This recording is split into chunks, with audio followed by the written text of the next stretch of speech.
Most people believe the story begins with Moses standing before Pharaoh. I don't. I believe the conflict begins generations earlier, long before the plagues, long before the serpents swallowed the other serpents, long before Moses ever picked up his staff. To understand this showdown, we first have to understand the covenant. Let's begin with something familiar. Imagine you're buying a house. Before you receive the keys, both parties have to sign an agreement. That agreement identifies the parties involved. It outlines the promises on each side, explains the benefits, and describes what happens if those promises are broken. In today's world, we call that contracts.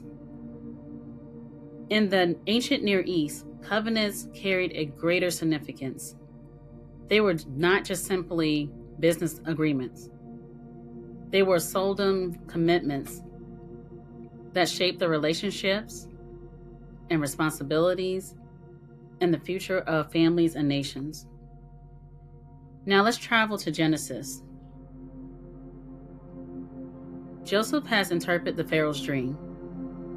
Because of Joseph's wisdom, Pharaoh elevates him above everyone else in Egypt except himself. Genesis 41:41 records Pharaoh saying, "See, I have set you over all the land of Egypt." The narrative also describes Pharaoh giving Joseph his signet ring. In the ancient world, a signet ring symbolized delegated authority. It was used to seal official documents and represented the ruler's authorization to act on his behalf. Joseph wasn't simply promoted. He was entrusted with extraordinary authority. Years later, famine spread throughout the region. Joseph's brothers traveled to Egypt seeking food, not realizing the man standing before them was the brother they once sold into slavery.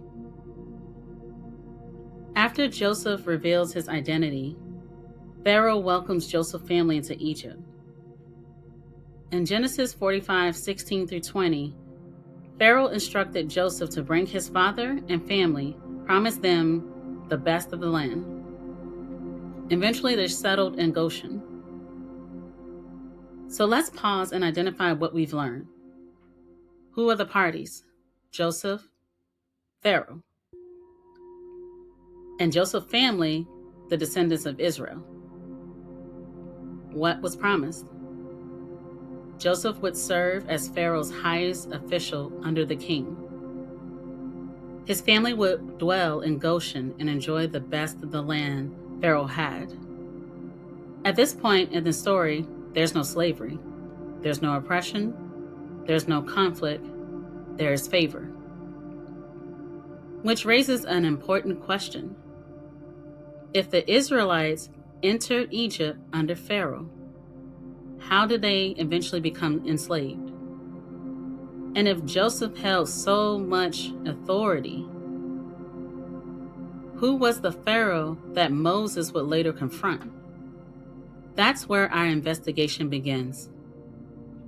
Next time, we'll examine what happens after Joseph's generation, why the Exodus introduced us to a new king who did not know Joseph. As we continue this investigation, we'll meet three pharaohs. Although they share the same royalty title, they respond very differently when they're confronted with the Most High's activity. That comparison will become important later in our journey. Welcome to Ancient Showdowns, because every battle has a beginning, and every beginning leaves a trail.